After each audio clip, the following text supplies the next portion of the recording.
সবার সেরা পরিষদ, সবার সেরা পরিষদ, সবার সেরা পরিষদ। ভাইকে জানাই মোরা শুভেচ্ছা, জানাই মোরা শুভেচ্ছা। আসানা করলে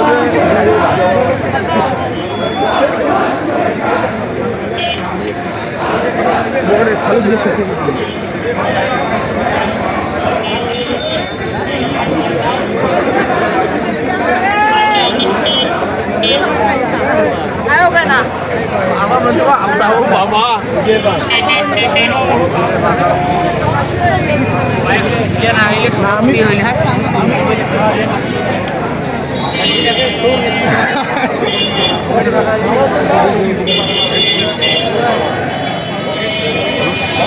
শুভেচ্ছা ও অভিনন্দন জানিয়ে লালমিয়ার জেলা ছাত্রদল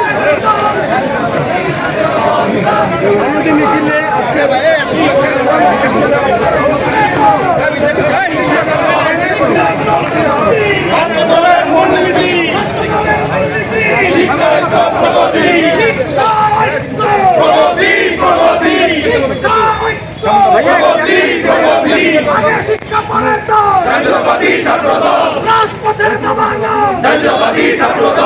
সরাসরি দেখাচ্ছি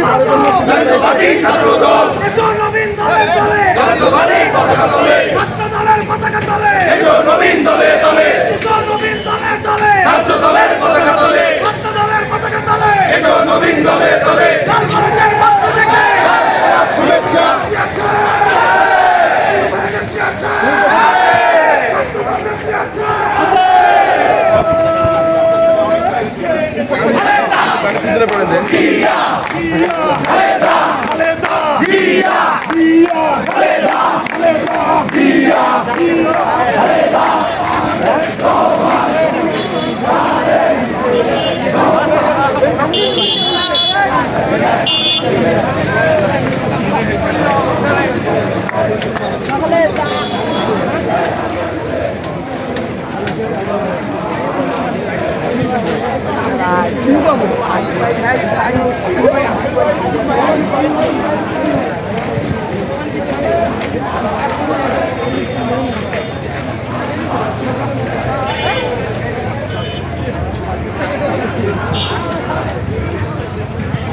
খাটি লোক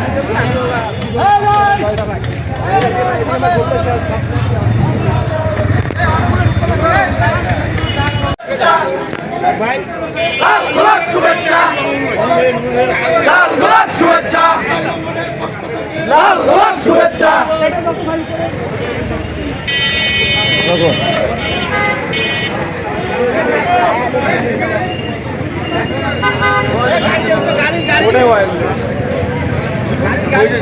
জানাচ্ছি দীর্ঘদিন যাবৎ লালমনিরহাট ছাত্র দলের কমিটি মাত্র 6 সদস্য বিশিষ্ট ছিল।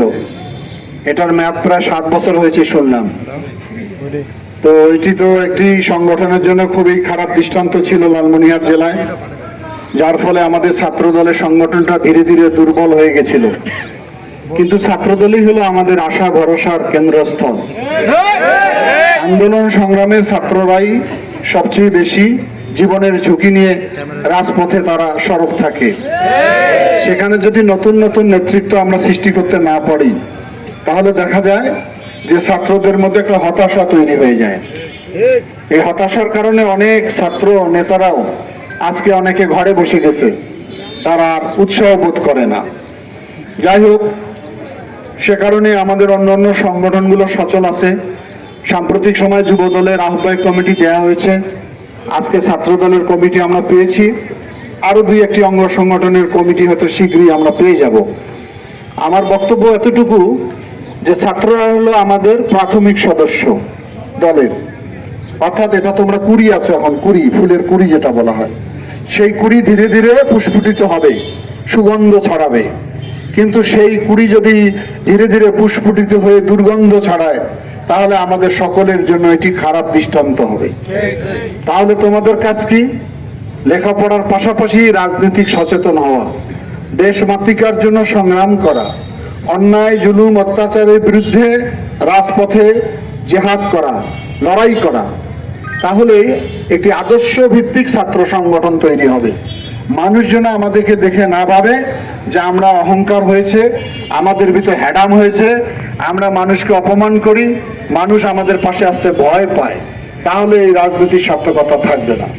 আমাদের প্রিয় নেতা, আমাদের পার্টির ভারপ্রাপ্ত চেয়ারম্যান তারেক রহমান 5ই আগস্টের পর প্রথম একটা বক্তব্য দিয়েছিলেন। বক্তব্য অনেক দীর্ঘ থাকলেও একটি লাইন খুব গুরুত্বপূর্ণ ইঙ্গিত বহন করে। উনি বলেছেন যে পরাজিত শক্তির উপর যদি প্রতিশোধ নেওয়া হয় তাহলে বিজয়ের আনন্দ থাকে না। আমাদের ভিতরে অনেক কষ্ট, অনেক যন্ত্রণা, অনেক জ্বালা, দীর্ঘ 16 বছরে বাড়িতে থাকতে পারো নাই, মামলা মোকদ্দমা, খুন জুলুম সব কিছু হয়েছে আমাদের। আমরা সেটাকে সহ্য করে নিয়েছি এ কারণেই যে আমাদের উপরেই জনগণের আস্থা, বাংলাদেশের মানুষের বিএনপির উপরে আস্থা। তা আগামী দিনে রাষ্ট্র ক্ষমতা ইনশাল্লাহ জনগণের ম্যান্ডেটে বিএনপি যাবে। সুতরাং সেই দল যদি প্রতিশোধ পরায়ণ হয় শেখ হাসিনার মতো, তাহলে তার পরিণতিও ভয়ানক হবে। সুতরাং সমস্ত কষ্ট জ্বালা আমরা বুকে ধারণ করেছি। আমার প্রিয় নেত্রী বেগম খালেদা জিয়া 6 বছর জেল খেটেছেন, মৃত্যুর সঙ্গে পাঞ্জা লড়েছেন।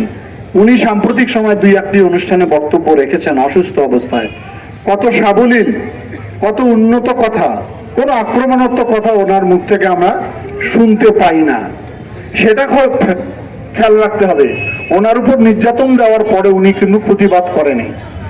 তারেক সাহেবেরও কথা দেখো, যাবজ্জীবন কারাদণ্ড দিয়েছে, দেশান্তরিত করেছে, উনিও কত শান্তভাবে দেশ গঠনের 31 দফা আমাদের সামনে হাজির করেছে।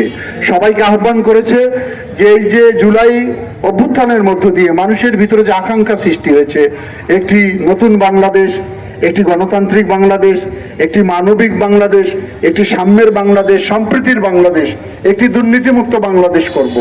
যেহেতু বাংলাদেশের মানুষ আমাদের উপর আস্থা রেখেছে, আমরা যদি সেই আস্থা বিনষ্ট করি আমাদের আচরণে, ব্যবহারে, তাহলে মানুষ কষ্ট পাবে। মানুষ যেন তোমাদের কাছ থেকে কষ্ট না পায়, ভালোবাসা দেয়, তোমরা সবাইকে ভালোবাসা হিসেবে গ্রহণ করবা। আমাদের দায়িত্ব বেশি, আমাদের মাথায় নিচু থাকতে হবে, আমাদের উগ্রতা থাকলে হবে না, চঞ্চল থাকলে হবে না। মানুষ আমাদেরকে বিরক্ত করবে, অনেক কথা বলবে, অনেক দাবি নিবে, শান্তভাবে সে কাজগুলো করতে হবে। আর পরিশেষে আমি বিশেষ করে নবনির্বাচিত কমিটির প্রেসিডেন্ট সেক্রেটারিকে বলবো যে এই দলের সদস্য সংখ্যা বাড়ায় আনতে হবে। 1 মাস সময় তোমাদের স্কুল, ওয়ার্ড পর্যায়ে, মাদ্রাসা এবং কলেজগুলোতে তোমরা ছুটে গিয়ে নতুন সদস্য সংগ্রহ করো। আমি 1 মাস পরে তোমাদের একটা 5000 ছাত্র দলের মিছিল দেখতে চাই। 1 মাসের মধ্যে একটা টার্গেট থাকতে হবে যে আমরা এটা বাড়ায় আনবো। আগে নেতৃত্ব ছিল না, হয়তো দুর্বল ছিল, ওরা হয়তো কাজ করে নেই, ওদেরও বয়স হয়ে গেছে, বিয়া শাদী করছে, ছেলের বাবা হয়ে গেছে, ওরা যুব দলে ঢুকছে, ওরাও সময় দিত না।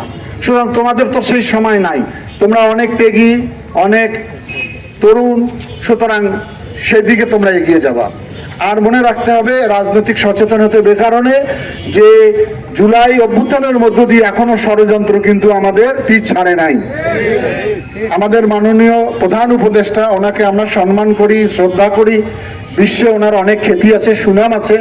আমরাই আন্দোলন করি, তাকে আমরা রাষ্ট্র ক্ষমতায় বসিয়েছি। আমাদের আকাঙ্ক্ষা, জনগণের আকাঙ্ক্ষা ছিল একটি নির্ভেজাল নির্বাচনের পরিবেশ উনি সৃষ্টি করবেন, যে নির্বাচনে প্রতিযোগিতা হবে, যে নির্বাচনে সকল মানুষ তার ভোটাধিকার শান্তিপূর্ণভাবে প্রয়োগ করে তার প্রতিনিধি নির্বাচন করবে। কিন্তু ওনার কিছু উপদেষ্টার অনেক কথা আমাদেরকে ব্যথা দেয়, কষ্ট দেয়। যারা হয়তো আন্দোলন সংগ্রামে ছিলেন না, যারা এই স্বৈর শাসকের বিরুদ্ধে, ফেসিবাদের বিরুদ্ধে একদিনও কথা বলে নাই, তারা উপদেষ্টা হয়েছে। সেই সমস্ত উপদেষ্টা আমাদেরকে সবক দেয়, নানান উপদেশ দেওয়ার চেষ্টা করে। আমরা বলি যে আমরা জনবান্ধব একটি রাজনৈতিক দল। আমরা বলছি যে একটি নির্বাচনের রোডম্যাপ দেওয়া হোক, এটা নিয়ে এত কেন গড়িমসি? আমাদের প্রধান উপদেষ্টা জাপানে গিয়ে বললেন একটি রাজনৈতিক দলই নাকি শুধু ডিসেম্বরে নির্বাচন চায়। এখন গতকাল ধরে এটি একটু হাস্যরস হয়েছে, এখন দেখা যাচ্ছে সবাই চায়, মাত্র দুইটা দলই চায় না। তাহলে ওনার জায়গা থেকে উনি যে কথাটা বললেন, জনগণের কাছে যে মেসেজটা দিলেন, সেটা জনগণের কাছে একটা বিভ্রান্তি ছড়ানো হলো। সুতরাং প্রধান উপদেষ্টা মহোদয়কে আমরা বলবো, আপনাকে আমরা শ্রদ্ধা করি, আপনি ক্ষমতায় থেকে একটা সুষ্ঠু নির্বাচন দেন, সেটাই আমরা চাই। কিন্তু এমন কোনো উক্তি উচ্চারণ করবেন না যা আপনার সম্মানকে খাটো করে দেওয়া হয়। সব ষড়যন্ত্রের বিরুদ্ধে রুখে দাঁড়াতে হবে। সাম্প্রতিক সময়ে একটি নতুন পুরানা ফেসিবাদ, অর্থাৎ ফেসিবাদের যে 1 নম্বর দোষর ছিল, খালেদা